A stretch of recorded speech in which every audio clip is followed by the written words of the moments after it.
Ladies and gentlemen, welcome back down the rabbit hole. Today I'm joined in the studio by Kev. What's your last name, man? I've heard a few different versions. Orosz. Yeah. That's the name you go by? Orosz is my given name. Orosz. Orosz on Instagram is lion in Hungarian. So that's why I use that's it. why. Okay, Yeah. cool. Awesome, man. So, we've known each other, since December.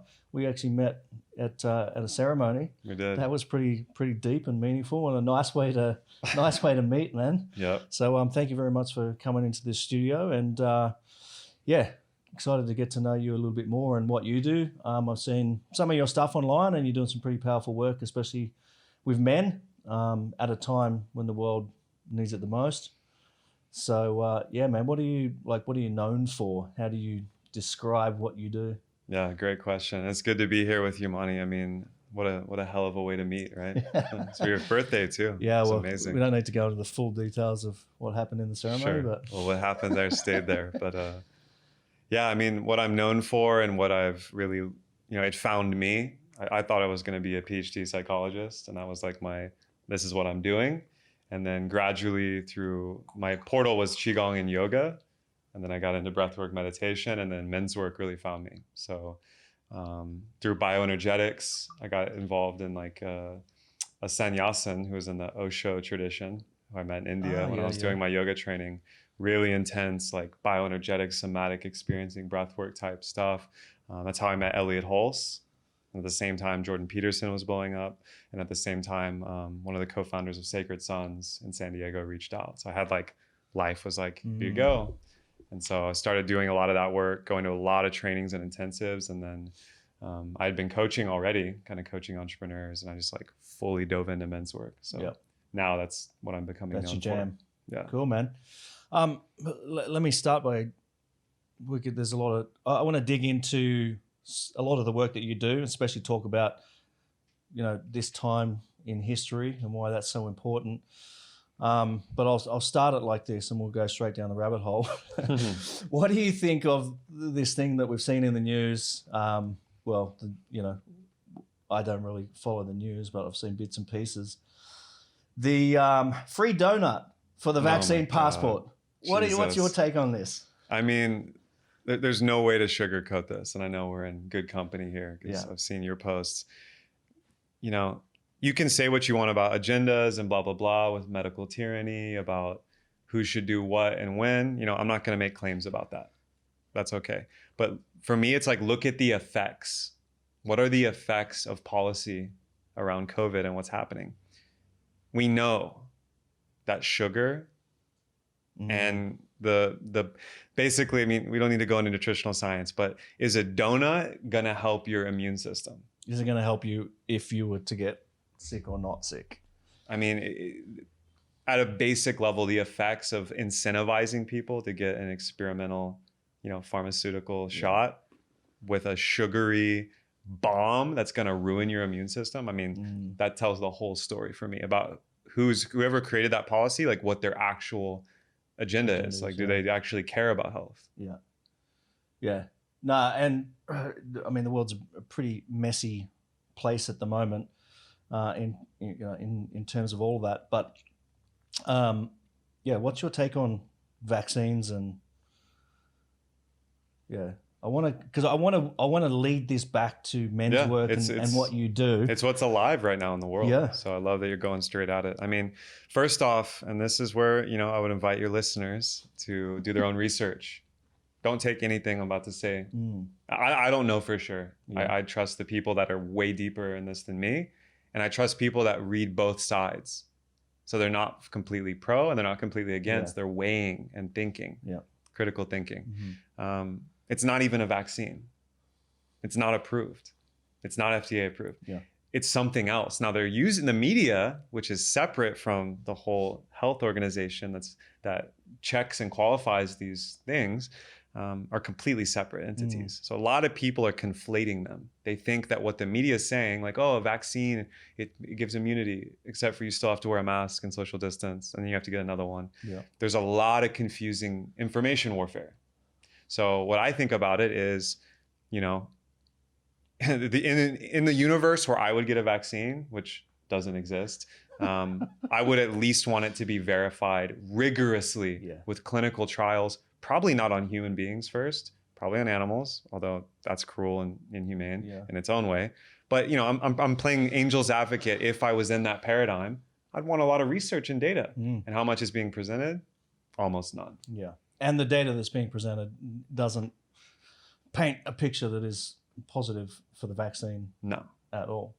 So how did the world get so weird, man? Like, from your perspective with the work that you do, how did the world get so weird? How did we get to this point where we have situations like, these vaccines and vaccine passports and taking control of food systems and all this kind of stuff, which most people know is not good for humanity? Right. How did we get to this point? It's a super deep question. And I'm just going to go with the first thing my gut presented, which is we completely have disconnected from nature at scale, at a civilization scale. And so it's even beyond, because, I don't pretend to know what we should do. Like, put me in a position of power, president of the USA tomorrow. Like, I'm not going to have a plan that's like, I know what we should do. And I don't think anyone does. If someone says they do, they're full of shit. Yeah. Now, that being said, I'm not proposing we wear loincloths and sing Kumbaya in the jungle, but our ancestors in small tribes and groups of 150 or less, Dunbar's number for those that want to look it up, where you can have intimate connections with each other and the land, air, soil, water, clean access to resources and nature and its cycles. It was a lot easier to manage that form of civilization. Yeah. Now, obviously, we're globally connected. There's global commerce. We have nuclear weapons. Like, that's not available anymore. And yet, the world has gotten so weird because people live in a simulacrum or a simulation. I mean, this is the Matrix. If you are getting all your news from these sources controlled by 6 corporations, if you believe that your immune system needs to be, edited or supplemented by these artificial chemicals, if you believe that, things created in a factory that don't grow on the earth are food, you're not even living in a reality that our ancestors recognize. Yeah. Therefore, it gets fucking really weird from there. Yeah. And I think being that blinded, I guess, or unaware, asleep, it's very difficult for people to comprehend when they're living in that paradigm. They don't have, like we have, you and I, we have a relationship with nature because we've had these experiences with ceremonies, and we live here in Bali, and we're blessed here. We get the opportunity to live in nature, and the Balinese are, every day they're out there putting flowers out the front of the house, and there's that. But so much of, especially Western civilizations and big countries like big cities, they're so disconnected. And that's, if you've grown up in that world, you wouldn't know any different. Right. So I think, back whenever in the 1800s and the Industrial Revolution, I think people had good intentions, right? Just looking, certainly. It's just, new technology and innovation and progression. And I happen to think that along the way, a few smart people realized what did the future potentially look like if they kept doing that and they were to control the industries or control the circumstances of how people lived. Now, I know that's going pretty deep, but I think it's naive of people to think that that hasn't happened, right?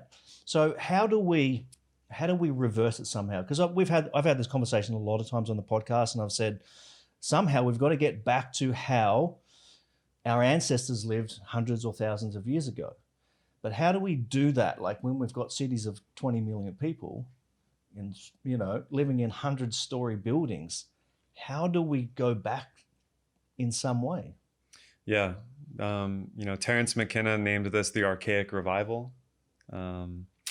Leary, a lot of that generation that broke ground in the 60s on, they already saw this, and what you're speaking to and what we know now in this community is the same that they understood. Now, are we any closer to realizing it? I think a little bit. This might be what it looks like. And just riffing here. This is what I dream and the vision I have, and I'm sure you share a lot of it. This is one of my questions. What's your vision for the world? Beautiful. Perfect. There we go. Well, Socrates said it, and then Buckminster Fuller edited it. You don't create change, and the secret to change is not to tear down the old system and attack it directly. It's to create the new system and allow nature and the momentum of that to outmode it, to make it obsolete. Make it obsolete. So and you know, bless the sacred activists protecting the land and the earth and attacking these corporations with law and legality. Those people are in their lane and it's beautiful. It's not my lane. And I don't think a lot of the movers and shakers, the thought leaders, they would do well, and this is my opinion, to not go after Babylon. You're not going to beat Babylon and these corporations with trillion-dollar media budgets by, you know, attacking them or defaming them. What you can do, and what might be a lot more powerful in the short, mid, long term, is just create the new narratives, create the new structures. Now, can we go back to living like our ancestors? No. Can we create exponential, technologically supported smart villages where we understand the water table and we partner with indigenous wisdom and how we tend the land? Can we use it with satellite Wi-Fi and do permaculture gardens where we're growing all our food and medicine? We can. Yep. We have all the tech. Yeah. That's the craziest part. We've had it, and Bucky pointed this out, you know, shout out to Buckminster Fuller, one of the best thinkers if you want to understand post-World War II reality, because he saw this in 1945. We already had the tech then to feed, clothe, and support every being on the planet. And you can do, he did rigorous analyses. This is not some hippy dippy bullshit talk. Like, you can look at resources, finances, you know, distribution networks, logistics. It's been there for a long time. And plenty of people have done that since. Right. And now it's like, it's ridiculous how obvious it is now. Yeah. But we don't, the consciousness that's wielding that power. That's the issue. Yeah. Yeah. So, I mean, the way that I think about it is, the way that I live my life is, you know, I have a lot of sacred rituals and I go and connect in nature and I go surfing every day. But here we are on a podcast and I've got television in here and, you know, this is going to go out to hopefully millions of people, you know, in other parts of the world. So I'm living in that paradigm of technology and, you know, and it's that same technology which has, you know, it has positives and negatives. But I think the way that I live my life, being connected to nature and having these sacred practices, allows me to be hyper aware of what's good for me, what's good for my surroundings, what's good for the planet, what's good for my fellow human, what's good for my neighbors. I think that's all we've really got to do. That's all we've got to do. Because then what happens in cities is people start thinking differently and they're going to plant gardens everywhere and every building is going to, you know, have trees growing in it and on it. And people will be riding their bicycles, you know, for different reasons rather than driving their cars. And, you know, I think it's, but it's a big thing. How do we move the needle in that direction? It's a core paradigm change, and there's layers to it. The financial layer is really important. Yeah. Because most of the planet, let's be honest, I mean, where we are and what's happening, we're blessed. We're living in the top probably 5% of it. Maybe definitely 10, but probably 5. If you have an iPhone and you're watching this podcast, you're in the top 5% of humanity, 10%. Most of the planet, 3 billion people, live on less than $1 a day. So to put that in perspective, and this is another thing for those of you that love the internet, like I imagine Monty and I do, is like a lot of the planet's not even online. Huge swaths of South America and Africa, which, by the way, if you should look up a map, this blew my mind recently, a map of Africa and like what continents and entire countries can fit in it. Like the actual map you look on the globe does not represent Africa correctly. It is a massive continent. But anyway, most of that continent is not online. Yeah. So people think the internet's saturated. They think everybody knows this stuff. They don't. We have to make this economically viable. So this is where blockchain and cryptocurrency is a bridge, it's not a solution. There's got to be a way to incentivize these kinds of changes at scale for people to, for example, even if you're in a city, grow a vertical garden, grow a hydroponic garden where you're growing herbs and fruits and vegetables. Wow, instant sustainability, sovereignty, and it's cleaning the air. I mean, paradoxically, China is doing this. China has massive vertical farms and gardens because they finally have figured out, like, we can't get rid of air pollution. Nature has a solution. We also need more food. That's one layer. Another layer is like this podcast, we got to make it cool. We have to change a cultural narrative around sustainability and regenerative agriculture, business, relationship. My hope is that when these, you know, populations of people do come online, that they're not being sold into the same bullshit narrative and rubbish that we're all fed. I hope that there is something else for them to be able to give online once they come online. But I think it's only a short time away. Apparently, Elon Musk is sorting it all out, and everyone's going to have internet soon. Yeah, satellite Wi-Fi. Yeah. What do you think of the biggest problems in the world in terms of where suffering comes from? It's a deep Sorry one. for the deep questions, man. No, it's thank you for them. Yeah, this is the kind of stuff I think can write about a lot. I mean, Buddha, who just sat, and Buddha was a scientist. I really love his path. Whether he was a historical personality or not, it doesn't matter. He just sat with that question, and his solution was desire and clinging and aversion, which at a Freudian level is like a core thing we all experience, move towards the breast, towards mom, life, the goddess, whatever, move away from pain, move away from displeasure. And, that's definitely a cycle of suffering. I think it's deeper, that's at a mechanical and metaphysical level. I'm more of a Jungian in the way I think, a Campbellian, Joseph Campbell. And Viktor Frankl addresses this deeply, who survived Auschwitz and wrote Man's Search for Meaning. And I think he nailed it. The deepest questions that create suffering is when we can't answer, who am I? Why am I here? And where am I going? And those questions, some people gloss over them and they're like, oh, it's philosophical. Go get a job, you hippie. They're not. Yeah. They're deeply tied to our well-being. They're deeply tied to our ability to, pain is inevitable. Struggle is inevitable. Being a human ain't easy. And everybody knows. I don't care how good you have it. It ain't easy. Suffering, though, there's a way to confront it. You don't have to suffer like a victim or like, you don't stew have to in it. live in it. Yeah. Right. Yeah. It just reminds me of, I think part of the reason why there is all this suffering is because there's so much confusion, right? And we live in this really super fast-paced world, and we're chasing, and and this opportunity that we get to live in Bali, where we can slow down and meditate every day and have some presence and stillness. I'm so blessed for that, because I've somewhat, I still have remnants attached to that chasing, of course, but for a big part of it, I feel removed from that. And the way that I kind of explain, what you're saying, this search for meaning, our place in the world, is where suffering comes from.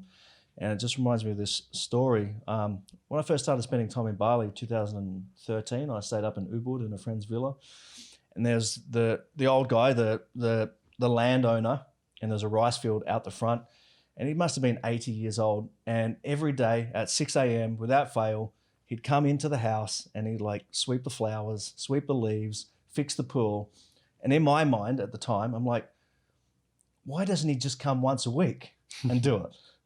And then like just observing him and pondering and thinking about it, I really figured out that this is this guy's purpose. Like, this land is the reason he's here, and he's living his purpose. And here's me suffering every day in my own mind, confused where the fuck I'm going, right? And here's this cool old guy just living his purpose. And I'm so arrogant to like ask questions. What the fuck are you doing? Like, look over here. So I think there's really something for all of humanity to somehow connect back to that in whatever way. So what is that way for you? Like, how have you addressed that?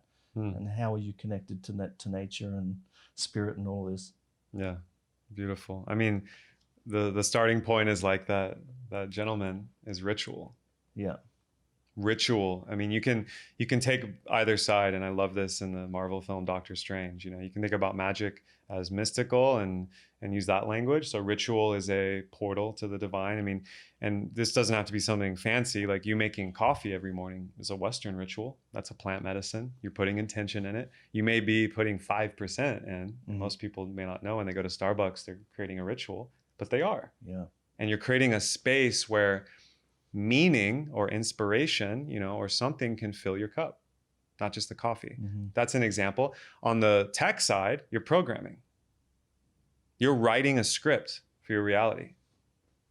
Consciousness works like that too. So ritual, routine, repetition, program your consciousness. And as we know, and Dr. Bruce Lipton and a lot of this epigenetics research that's coming out, Joe Dispenza is blowing up right now. The subconscious is like 9,000 times more powerful. And the subconscious understands ritual and routine, and it understands sensation, feeling, and emotion. Not, well, it should be this way. So, you know, like you said, like suffering in the mind. It's like, well, why isn't this way? It's like, well, you know, you got to address the iceberg. You're just playing up here, you know? So to answer your question, you know, ritual. When I realized that my life needed ritual is when I rock bottomed out. And I'm like, you know, this is like me in Austin in like 2011, about to graduate college, you know, super stressed out, insomnia, anxiety, like fucked up, drinking heavily. And I was like, what is going on? And I first found yoga. I got on a mat for the first time with this expert teacher who survived cancer. And I got rocked. I was like, because before that, I was just like, oh, yoga is something that like, you know, hippies do. Yeah, hippies do, or fitness chicks. You know, I was an academic, you know. And in that moment, I was like, holy shit, if you did this every day, you'd be a different person. And that's meditation came soon after, breath work came soon, you know. So these rituals in my life appeared and then had to be practiced. Now, the other side of me, I worked for Bulletproof Nutrition, you know, the Bulletproof Coffee, like in their heyday in Los Angeles, which was a blessing. Got to be in rooms with these 7-figure, 8-figure entrepreneurs, high performance habits. I got to see the other side. These guys wake up at 4 a.m. and spend 2 hours in their rituals before they touch an email. Then I was like, whoa. And like, that was when I was like, just taking notes and absorbing. So I was like, I got to break free. I want to travel the world and work for myself. So that's the first one, is like program your life, create ritual, create space, you know, and it can be mystical. It can be like alone in nature, fasted, communing with spirit, or it can be very practical, like wake up, drink, hydrate, work out, move your body, do some breath work, get in cold water. You know, we're blessed here in Bali. We're in abundance of this stuff. Yeah. I mean, this morning I woke up at 5:15, stretching, some breathing, went surfing, came home, drank some coffee, went to Pilates class, went and got food, and then pretty much come here. Like that's my day. And the way I kind of think about it is that's my work. So there's outer work and there's inner work, and probably 5 hours a day is that inner work, and that's including exercise and movement. But I place that as highly as important as me doing my emails and phone calls and doing this. It's got to be in there for me. Yeah, that's the thing that makes me more productive, that makes me in tune with what I should be doing. So there's just so much to be said for rituals. And if you just do that and nothing else, a lot of the other stuff will emerge naturally. Yeah, and a lot of things will fall away. Exactly. The meaningless things that do not serve you or support you, they'll fall away. Exactly. Yeah. Now, specifically, what has helped me, that has been a practice for me for like, 9-10 years now, is writing. And it's not just like, oh, like today I felt sad. And, you know, you can do that and just kind of brain dump, but actively, and this is, you know, Dr. Jordan Peterson, he's one of the best people currently who can articulate this, and I admire him a lot. Writing and keeping a journal regularly, you can type it, you can handwrite it, whatever. There's a lot of research that handwriting actually activates more neurons, which is cool. You're creating a dialogue with your conscious and unconscious. And if you really stick to it, you know, even if it's like one sentence, I've written almost every day for a long time. I mean, there's definitely days I've missed because I'm just like in life and it's like, you know, I don't even have time, which is a good thing. But if I'm at home and I'm in these rituals, I'm going to write. And when I'm writing, it's like I'm in dialogue. I'm constantly learning and repeating things back and in real time. And it feels silly. You can get stuck and be like, does this fucking matter? Like, what am I doing? Like, who cares? Will I ever read this again? You could say the same thing for any ritual though. Exactly. You could say the same thing for any ritual. Yeah. And that's where the consistency is, when the magic starts to come online. Yeah. Because I'll look back, like right now, for example, I'm working on these creative projects where I'm like dropping lyrics into these digital art pieces, NFTs. I'm going back in old journals and finding gems. Yeah. That was just something I sketched out one morning when I was like, oh yeah, like da da da da da. And now I'm reading it again and I'm like, this is a seed for a whole piece, a piece of art. This is poetry. This is, you know, I've done this with programs. Like the online courses I've made, they just appeared in a journal. I have a practice every year where I reread all my journals, the ones that I'm keeping. Sometimes some I burn because they were just meant for me, and then I release them. And that's a ritual. Yeah. And this is, you know, spelling, magic spells. It's not a coincidence. It's when you spell words, you're spelling, and the language of the unconscious is very mysterious. You can write and infuse your energy into those pages or that laptop, and it will pay you back in mysterious ways. Yeah. Yeah. I kind of think of it like, you know, vision board on steroids or something, you know. Vision board's the surface level, you know. Sure. The gateway, I guess, entry level way of thinking about that. But yeah, I really relate to what you're saying there. Your work, you do men's work. One of my observations, especially in recent times, I think one of the massive confusions and sufferings in the world is I think men and women don't know how to relate to each other. Men don't know how to be masculine. Women don't know how to be feminine. And I think that's cultural. That's not, you know, nobody's done anything wrong. I think that's just the world that we've been indoctrinated into. And there's a lot of confusion. And, you know, women are quite often overly masculine, which then means men don't know how to kind of behave and show up. And it's a chicken and egg situation. There's no like the woman did this and the man did this. It's just cultural, right? I think that's the source of a lot of suffering in the world, and a lot of the issues and the reasons why maybe there's some people in power who are greedy and have not very good intentions. And I think maybe that's part of it, right? Because that's maybe the world that they've been brought into, what their parents taught them, and it's no fault of theirs or their parents, or it's generational. It's been going on for many generations now. What's your take on that? I know this is your jam, so. This is huge. This is a rabbit hole for sure. Well, let me try to hit it from a few angles. First off, you know, these are some suppositions I'm making that are probably known to you. First off, everyone has masculine and feminine energy. And if you're non-binary, you know, you still have it. If you're same-sex partners, you still have it. They're just energetics. It's not about genitalia. And it is. So when the old world was run, you know, men were masculine, they were hardcore, and there's shadows to that, like domination, abuse, violence. You know, no one wants that. I'm assuming no one wants that. And if you do want that, you might be a psychopath. So those qualities, while they built the world in some senses, right? Like think about fucking Alexander the Great, Napoleon. These were hardcore dudes that were like massacring cultures, but also creating cultures. So it's like there's dark and light in there. Now, something interesting happened when the Industrial Revolution happened, and then the First World Wars. Or the last 150 years, a lot has happened really fast. One of the things was women got the right to vote. Women started to equalize with men economically, and men started to become factory workers, and they lost the connection with the land and nature. And they also started to isolate more because they weren't necessarily with small villages and communities. They moved into cities. So this is all tied together because then what happens? 1960s, sex, drugs, and rock and roll. Everybody's taking psychedelics. Music explodes. You know, there's this whole counterculture movement. Open sexuality because contraception comes in. You know, I'm painting really broad brushstrokes, but all of this started to create a situation where some of that polarity reversal starts happening. So what does that look like? Well, in the 60s, and this is my dad's generation and these generations, you know, who are now in their 50s, 60s, 70s, men grew their hair out, started to experiment with music, started to experiment with psychedelics, started to experiment with different sexual styles, and maybe not so much about mission and money. Meanwhile, what were women doing?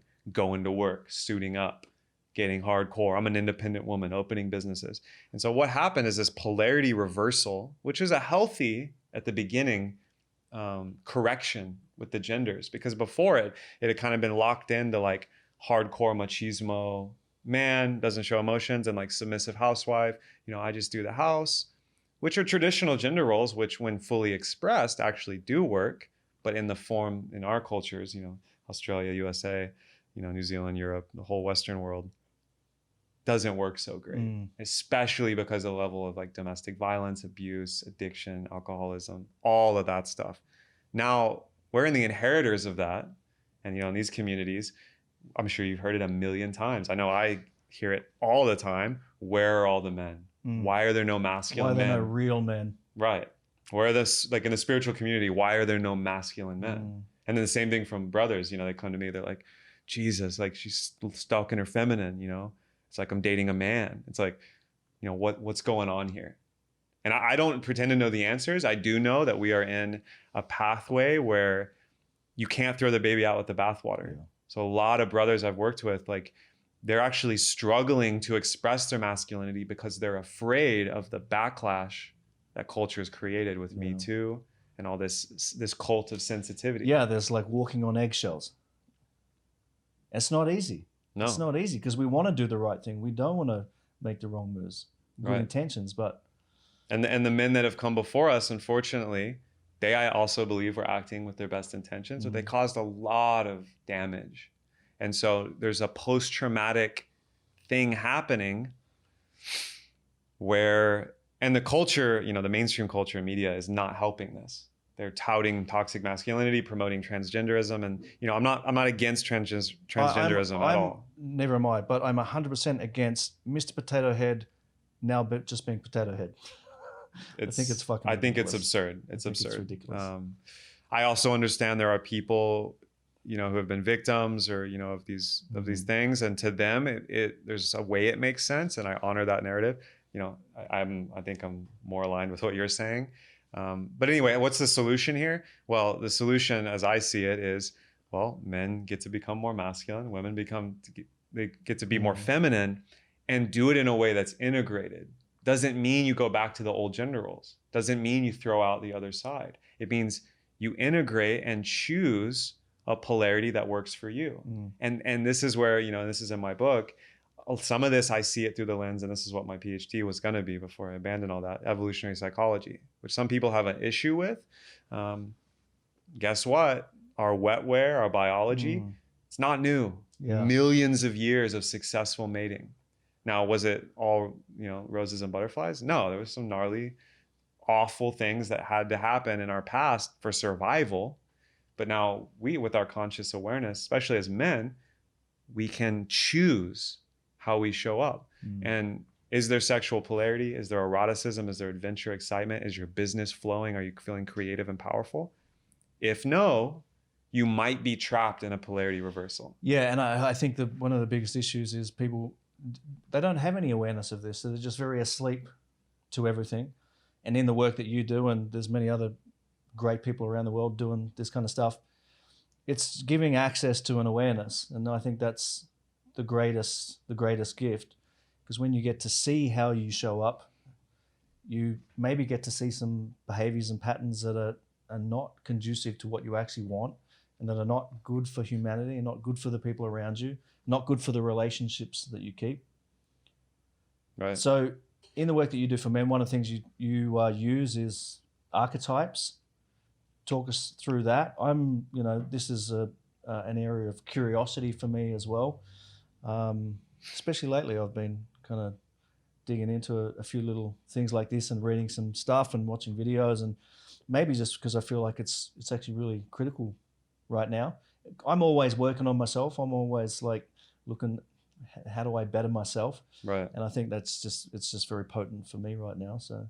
Yeah, I mean, I love that. It's something that, again, found me. I had no idea that I would be so interested in this, but you know, to start off, I'm standing on the shoulders of giants, and I'm a storyteller, and I've worked it into my practice in my unique way that works for me and my clients. But you know, this is something every man especially has their own relationship with. If you want to go to the root, you know, Carl Jung and his work with the archetypes is a great place to start. Also, Robert Moore and Douglas Gillette, They wrote the book King, Warrior, Magician, Lover, which most people know. Mm. And that book will break it down in the most simple way, although there's many others. Basically, this comes from Jung and decades of doing dream work and also studying comparative mythology and religion. So you see all these mythic archetypes that appear in every story in every culture in the world, even like Aboriginal cultures that never had contact or like wrote books. It's still there. Yep. So you start to notice archetype is something that actually is older than humanity. These are emanations, and this is where it gets a little metaphysical, which, you know, someone like you, it will be par for the course, but maybe for someone that might be new, you know, we all share the same life and the same dream. And this is the idea that there's a dream time or there's a collective unconscious that humanity is pulling from and we're all connected to. And it's actually beyond humanity. It's part of the earth and the whole ecology of this planet. That's where the archetypes live. Yeah. So it's not a personal thing. And it is, because you have to relate to them. Yeah. So for men, you know, Jung and these guys realize there's like four, and there's an opposite and complementary version, the feminine. There's four axes: the king, warrior, magician, and lover. I use guardian and mystic for the warrior and magician in my work, because I'm really trying to pour them into the new molds for the modern man. But let me just like super brief overview. We all know what warriors are like, right? The downgraded shadow version is like the soldier. Whereas the warrior is very aware and awake. So every man has a warrior, that can discipline and take action. He's a tactician and a strategist. So any man that's like a martial artist or a successful businessman, they've got some warrior energy for sure. So these archetypes live in every man, basically. Yes. Yeah. Now their expressions are different, and everyone has a natural expression. And so the goal is to bring them all online and into harmony. Right? And there's specific rituals, practices, perspectives you can do. Warriors is pretty much the obvious one. You know, it's about boundaries, it's about desire, it's the hunter, it's the, you know, the guardian, it's a protector. Then we have the magician or the mystic, this is the part of the shaman, the part of the masculine that can access the other realm. So they're gatekeepers to ritual and initiation. They also have connection to nature and the unseen. So this is where healing comes into play. This is where transformation, alchemical processes, you know, whether you're going through a dark night or you're dissolving some heavy shit, or you're tapping into the creative, you're going into trance, meditation, ceremony. That's the magician. And every man has that. And it's very important to be connected to it, because this is where special knowledge and information comes from, right? This is like your soul. Then there's the lover, right? The lover is very important. It's not just about sex and dating and relationship, although that's a huge part of it. It's about the love of life. This is where art and poetry live, and like enjoyment, excitement, and like the ability to stare at a flower or be with a little child or a puppy. You know, that's that part of the masculine that just loves being with life. Yeah. And when that's offline or when that's out of balance, you know, you get depression or addiction, or you get codependency. Yeah. So there's a shadow there's a shadow to each archetype, and there's a balance energy to it. And then really the last one to come online and into maturity for the man is the king, or the sovereign, the emperor, whatever you want to call it. And this is like, you know, there's, you know, the tyrant or the synex, the wise king. There's a shadow and light side. This is the man who has traveled through a lot of those gates and initiations, and he's sovereign. So that sovereign is not just a word. It means, you know, it's literally the I am. It's a presence thing. Like imagine the king, you know, when something needs to be done in the business, in the village, the family, the kingdom, he's not running off the throne and trying to do it all and put out the fires. He's providing vision. He's holding the field. He's delegating. There's command, there's voice, and there's vision. So he sees what needs to be done and knows who to call on and who to bless and support to do it. So we're missing in our culture wise kings. Yeah. Go turn on the news. You got a bunch of tyrants running the show, which is the shadow king. What I'm hearing as you share all those is it kind of feels like in all of those, a lot of that has been beaten out of us by, you know, the way that the world we've been indoctrinated into, and you know, how our fathers treated us, and but that's because that's how they were treated. And so what do you see as in your work, what do you see as the most common patterns, or the common, is there a common theme to something that's missing from men? I mean, some of the biggest shadows and patterns that men struggle with right now is, you know, addiction, codependency, and lack of will or purpose. And that's a whole segment of men that are coming up. So this is, you know, men in their 20s, 30s who haven't found their like, this is it. They haven't planted their flag or like leaned in. Do you think that is, I feel like there's a lot of pressure on people these days, like to find your purpose, and like, sure, it's a new kind of pressure. Like it's seemingly like there's so much importance placed on it these days that if people feel like they're not clear on it, then it really makes them sideways. Right. And the way I explain it is, what's been really powerful for me is my purpose is, it's evolving, like it's fleeting, it's changing in every moment. My purpose in life is to bring purpose to what I'm doing in the moment. That's my purpose. And is there a bigger meaning? Is there a theme to something that I'm, you know, my legacy that I'm supposed to do? I'm sure there is, but I don't feel so attached to articulating exactly what that looks like. Sure. I feel like my job is to bring purpose and passion to what I'm doing in every single moment. And then that bigger picture thing will evolve through me organically. Right. I love that. And that's a deeper understanding of purpose. I think what you're speaking to, which certainly someone listening will probably be like, they'll feel that pressure from the personal development community and the shadow of it, right? Tony Robbins, like, find your purpose. Like, if you don't have your purpose, you're lost. You know, like there's that. And then there's what you're talking about, which is, you know, more meta and deeply meaningful, because it's not like you figure it out one day and you're done. It's like, oh, I found it. Well, good to go. And the reason I came to this is because there was so much pressure on me, pressure on myself. And it didn't matter what I did, what my business was, what my relationship was, what my hobbies were. That thing followed me around everywhere. Right. So it wouldn't matter what I was doing. Right. That lack of purpose just is something inside of me. So to dissolve that, I feel like I'm more on purpose than ever, but with less purpose. Right. Well, that's the paradox. What was the quote that I heard the other day was, purposeful action with no defined purpose. I love that. Yeah. Yeah. I mean, there's nuance here because yes, I mean, this is the other thing is I think a lot of people, because of the way Hollywood has conditioned us and capitalism to be like, it's got to be grandiose. Like, you're the next Elon Musk, like all this grandiosity, that's not natural. Yeah. Okay. And so that's where the pressure comes in. And I certainly felt it. I was like, all right, I got to become an academic and I got to do this and I got to achieve and and you just get crushed under that. And a lot of men are suffering under that. And it doesn't have to be grandiose. You can be, like you said, that beautiful gentleman at the Ubudian villa. Yeah. You can be a gardener. You can be a single dad. You can be a janitor. But if you bring this awareness, you'll be so fulfilled and you'll be a joy. People will feel your energy. They're just like, wow, he's so content and so loving. I think, like, especially here in Asia, like what I saw in, you know, with the gardener, like that's common here. That's how they live. Every single person in the community is of equal importance to everybody else. But we don't think like that. It's like when we look at the garbage man, we think, oh, I'd never want to be a garbage man, right? But when you realize that beyond ourselves, we live in a world that relies on everybody else. We're part of an ecosystem and that person is just as important.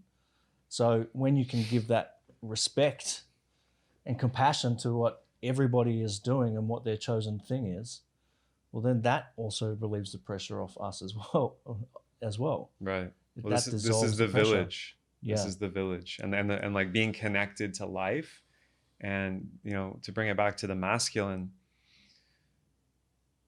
I mean, I would challenge any men, masculine energy listening, you know what wants to live through you. You may be avoiding it, or it may be like a dim kind of like, should I do that? But that's the thing. If you're fully living out your thing, even if it's just planting that garden of tomatoes, you naturally will see that in other people and bless them. And this is part of those archetypes in a healthy expression, where you could be the CEO, you could be the garbage man. If you're living it out and you're really attempting to manifest the best parts of yourself without it needs to look this way because that's what the media showed me, then you can be relaxed with yourself, and you can, and it comes back to self-love. It's cliche, but like you actually love yourself, which, you know, men need a lot more of that. Like there's a lot of self-harm that men do themselves. And I know, because I used to do it psychologically and emotionally, where, you know, and it's coming from a good place because men want to be of service. That's a core drive for the masculine, as far as I can tell, to be of service. Yeah. And the paradox is that when you can dissolve that pressure, well, the things that you were seeking before, which is maybe, you know, creating wealth and being somebody of importance, those things come about more easily when you can drop the need for it. Right. Yeah. It's one of those things where it's like, don't try too hard. Yeah. But you got to still try. Like, okay, don't exactly. don't do nothing. You know. It's like, it just kind of occurred to me to get your take on self-image with men, because I feel like that's also plays a huge part in a lot of the friction that happens. And it's something that I've pondered about for myself, right? Because I had an injury in the last year. I haven't been able to go to the gym. I've been fit like since I was 20 years old. And I still kind of got my muscles a little bit, but starting to get a little bit kind of loose. And I'm probably fitter than 99% of people. But I have had these moments where I look at myself and go, oh, you know, you're losing your way. But then I'm very quick to kind of pull myself up on that and go, that's not even a thing. Like, that can only exist in comparison to other people. right. And then I'll meditate on that and dissolve it. Comes back quite often. But I think if people don't have the tools that I've got, they just live in that suffering. Yeah. Right? So how important is that, and how do people dissolve that one? Yeah, I mean, self-image is huge for the masculine because, again, that will and drive to be of service, and especially if you're called to leadership, like I know you've been, you know, it's like, again, you can't throw the baby out with the bathwater. Now, if you're self-defeating and there's that guilt or shame frequency, you know, that's where it's like, all right, oh, you gotta move through and into that, you know. And there's a way, like you said, like there's those technologies of meditation. There's a technology of, you know, sharing it. This is something fascinating. When you share it with other men, and this is where the men's circle and that technology comes in, instantly everybody can relate. It's not just you. We all do it. So that's a lot of this stuff becomes poison when you just hold it. Yeah, because people think that what they're dealing with is completely unique to them. Right. It never is. Never. Right. Yeah. So when you share it, you immediately create trust and vulnerability. Yeah. And you get the reflection, because this is the other thing. Like, I mean, I know this for myself. Maybe you can relate. I'm the harshest critic of myself. Nothing anyone could say to me is as harsh as I hold my standards, which has a gift in that it drives me to really do diligence. And also means that you're not affected by what other people tell you. Right. Even though I still am sometimes. But because the shadow side of that is easy to beat yourself up. Sure.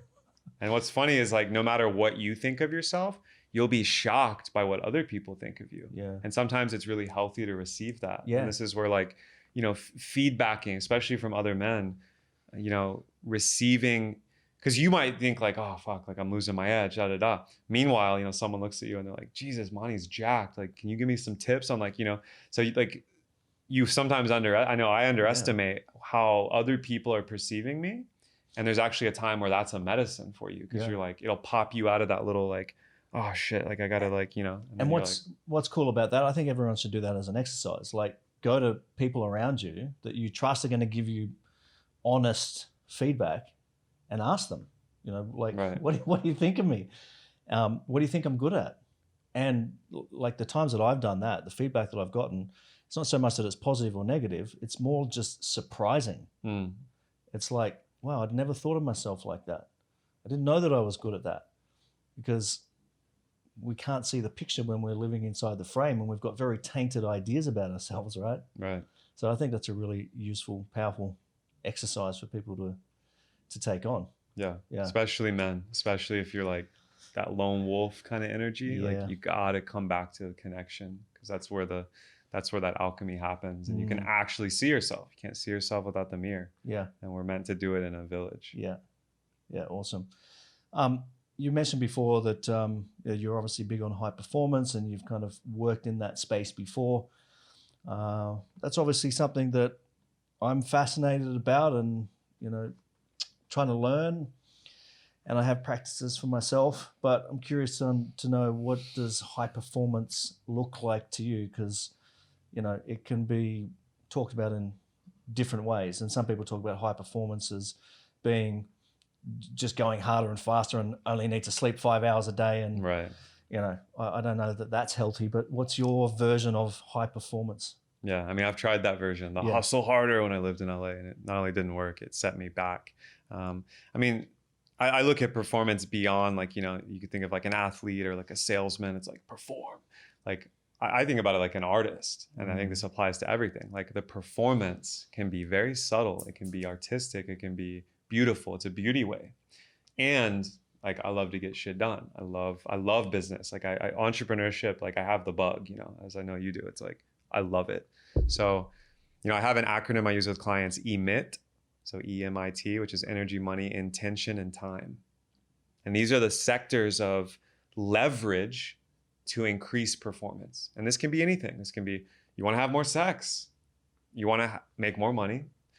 You want to feel fitter and healthier. You want to feel more relaxed. There's a way to be a high performer in rest and digest and relaxation. So for me, it's all about leveraging. So when you think about energy, how much, and this is the main thing, it's subtractive. A lot of high performance. You don't need to add a bunch of crazy shit.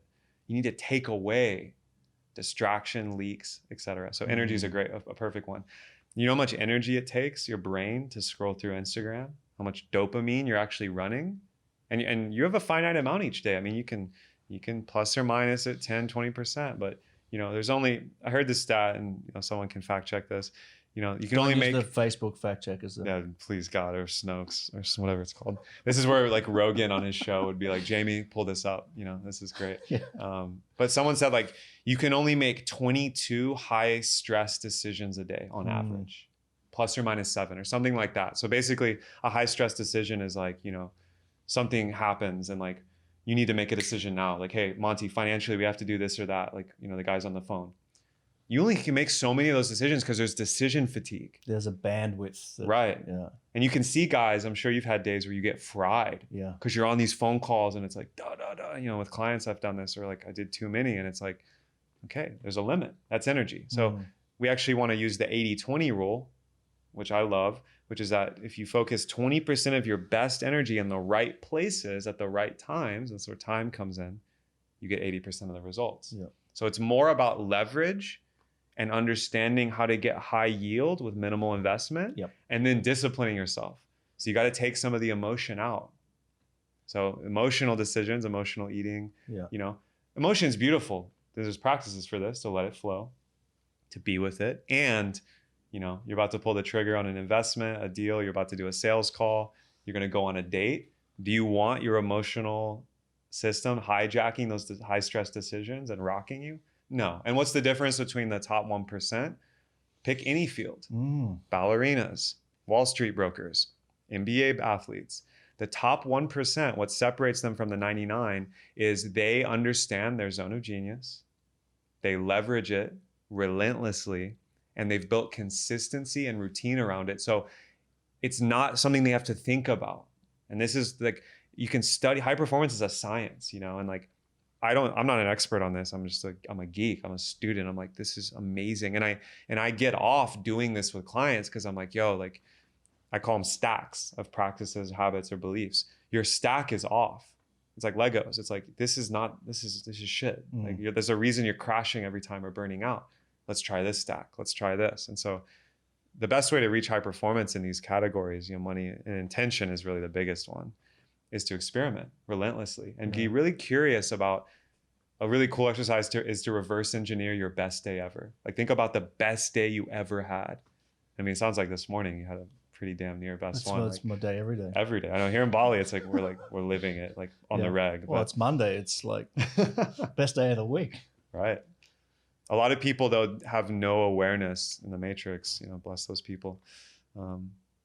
Like a day like you're describing, which would be so rare for them. It's like a black swan event. Yeah, that's like a holiday. It's like a vacation. Right. But that's what I don't believe in. Like, I didn't know it was Easter. I don't know what day of the week it is. Like, because to me, it's all the same. Yeah. Right. What I was, what you were sharing just before about the leverage, the way I describe that is in vitality. You know, so people think of vitality as, you know, the energy that you have to expand and probably how full of life you are, and that's true. But the way to real vitality is to remove what is non-vital. And in my field of entrepreneurship, and I have an outsourcing company, so what I've been teaching people for the last 7-8 years is you got to figure out what are the low value activities that you can most easily delegate and give away. And the way I think about it is, if something is not vital or high value to you, it's non-vital. There's no in between. And I think where a lot of people get caught up is they think, oh, well, I enjoy doing this task. I enjoy doing this thing. I love this. But does that serve you? And this is the discipline that you're talking about. It's not just the discipline to not spend 4 hours a day on Instagram. It's the discipline to understand that maybe this thing that I'm doing that I say that I love isn't actually serving me. And by removing that, you open the space for something which is more high value. And in my journey, what has become more high value is how I spent my morning, right? It's like going surfing is the high value activity for me. And that allows me to tune into this paradigm where I can make things move around me instead of me having to be the one to move. Brilliant. So I work maybe 4 or 5 hours a day. And this is included. This 1.5 hour conversation is part of my 4 hours of work. Right. It's like, it's pretty fucking insane. It's amazing. But, and the way I feel now is that I have, the more I keep doing this, and it's very like counterintuitive, like going surfing and going to the ice bath and sitting in the sauna, and like most people would think, and this is how I was before, it's like it's taking me away from my productivity. No, it's helping you to be more productive when you are needing to be, you know, in hustle mode, work mode. But I think the greater gift is just by allowing yourself to, taking yourself out of that mindset of I need to hustle, your mind starts working in different ways, and you start looking for greater solutions, and you find leverage, you find people who can, you know, support you, you find partnerships, your mind starts thinking in innovative ways. Right. I mean, Einstein talked about this, like his best ideas and breakthroughs weren't when he was like grinding and reading on the chalkboard. He would go on this lake near his office and just float with the boat, and some of my ideas come from naps. Yes. It's like I've got a problem to deal with, and it's like, I'm just going to take a nap. For me, it's an hour and 15 minutes. Yeah. Hour and 15 minutes, and I'll wake up with an answer. Naps are a high performance habit. Some people don't believe it, but I mean, I've had that experience too. That's awesome, man. Look, we could probably talk for hours, but no, I want to just acknowledge you, man, because I really feel like the work that you're doing is very important. And what I'm hearing through this conversation, you know, you kind of dropped in a couple of times that, you know, this might sound metaphysical, or this might sound esoteric or whatever, but you have a very grounded approach, and you've got that background in science. So it feels like you know how to articulate it very well for, you know, for everybody. So thank you. It's awesome, man. How do people find you? Instagram, that's the best place to find you. At Kev_Oroslan. So OROSZLAN. We'll make sure everyone's got the link. Yeah. And you've got a masterclass going that you can let people download and check out. What's that all about? Yeah, so I'm just launching like kind of my new synthesis program. That's a group program for men called The Whole Man. And so it's combining the archetypes that we were discussing with the hero's journey cycle of consciousness, which this is the hero's journey, I think applies to business, relationships, and, you know, your own personal. Tell us about the hero's journey. Yeah, I mean, this is Joseph Campbell articulated again. Not he didn't invent it. This is again, you can find this in Mesopotamia and and the Epic of Gilgamesh and the Vedas. The first books clinically follow this cycle, and it's very simple. There's 3 acts. There's many sub acts, but Act 1, you get the call to adventure. And Luke Skywalker, Harry Potter, all these guys, perfect example. I mean, George Lucas, who directed Star Wars, directly studied under Joseph Campbell. And it's not just for literature and mythology. This is where I've used it in coaching and especially around business and relationships. It appears.